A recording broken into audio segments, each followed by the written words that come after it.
Makran division کے معروف عالم دین اور جمعیت علماء اسلام فے تحصیل تربت کے جنرل سیکریٹری مفتی شاہ میر عزیز بزنجو کی نماز جنازہ ہفتے کے روز کیچ فٹ بال اسٹیڈیم تربت میں ادا کی گئی۔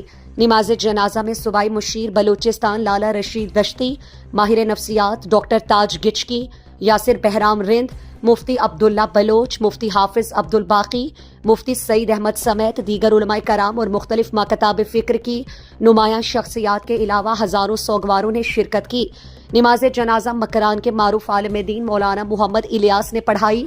واضح رہے کہ مفتی شاہ میر بزنجو کو جمعے کی شب نماز تراویح پڑھنے کے دوران سجدے کی حالت میں گولی مار کر قتل کر دیا گیا۔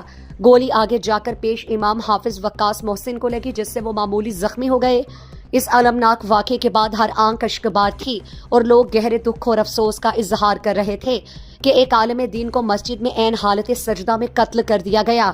شہریوں کا کہنا تھا کہ مفتی شاہ میر عزیز نہ صرف ایک جید عالم دین تھے بلکہ دنیاوی معاملات کے حل کے لیے بھی انتہائی مدبر اور معاملہ فہم شخصیت تھے۔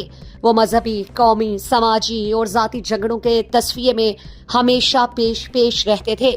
نماز جنازہ کے بعد ان کی جسد خاکی کو ان کے آبائی علاقے پدراک کیچ میں سپرد خاک کر دیا گیا۔